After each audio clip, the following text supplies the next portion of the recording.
Give me your best Sue Bird story.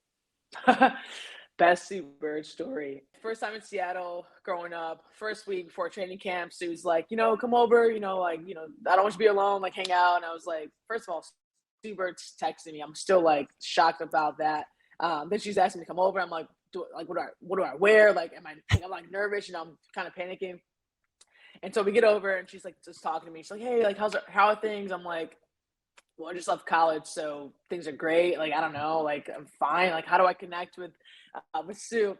Now she was talking to me, and before, there was someone told me, I don't know if WNBA players are going to take care of you. They're kind of grown, they have their own lives. And that's kind of like in my head. She's over there like peeling me oranges, cutting me up a whole meal. She's like preparing all these things. I'm like, wow, like this is like first class. Like Sue's like making me meals. Like it was crazy. So we sit down and we're just talking, and for me being a rookie, like having that first experience was like, no way. Like Sue Bird is in here, sharing a meal with me. I'm barely talking. I'm nervous, and her way to kind of just break the ice was amazing. And that's kind of transformed our relationship going forward because you knew that it was bigger than basketball for Sue. If anyone who knows Sue, it's, she's so nice, so genuine. There's no fluff, and she just wants people to be to themselves all the time. And that allowed me to grow in the person I wanted to be. And I've always kind of shared that story with, my friends and family, because people don't know Sue. They just see her as this icon, what she is, but they don't know the person she really is in her heart. So that first week was like mind blowing for me. It allowed me kind of relax and have someone to confide in as a young kid coming into the league. So I always remember that. I'm like, man, Sue peeled me oranges, we're good. That's like, back in the day, like that's it's peeling oranges is hard in general. So for her to do that was amazing. So truly one of the nicest people you'll ever meet. Agreed. Piggybacking on that, Diana Taurasi. I think this is her 5th Olympics.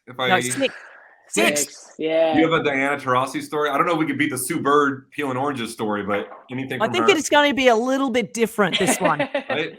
Did she make you like a nice filet mignon with a salad? And no, just probably an elbow and gave me some water and told me to, kick rocks with DT. Yeah, no, first time, honestly, probably the most welcome to the league moment. Before the game, she's like, like, congrats being here. Like, just kind of hype me up. I'm like, oh, wow, like DT. And DT is like my idol. I grew up watching DT. So I have so much respect for her. Later in the game, kind of filling it out, whatever. And I just remember going to the lane, and she just like clocks me, just like straight on, like boom. I'm like on the ground. I'm like, like unbelievable. I mean, it's probably the hardest block I probably ever received in my life. And she's like, hey, you look good. I'll walk my floor. I'm just like, thanks, D. As I'm like, literally like my shoulder's hurting, like I'm like sore. And she's like, hey, look good. Runs back on defense, is a 3, timeout. I'm like, all right, this is awesome. This is perfect. What I want to hear, for my idol, just, taking, just no mercy.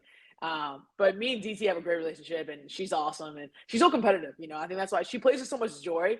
I think that's why she's able to play for so long, because it's just a joy to the game. And we see that, even with, compare with Novak, right? He loves the game of tennis. Like, he understands that, and there's a purity to how they play. So, DT is next level, and she has intensity, but it's all love.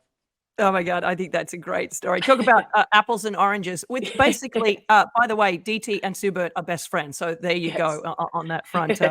But that's awesome. Also, it's important for people that haven't followed the WNBA, that the storyline out there about Caitlin Clark being, treated this way. This happens to all rookies. You just didn't see it back in the day because the cameras weren't on every single game the way they are now.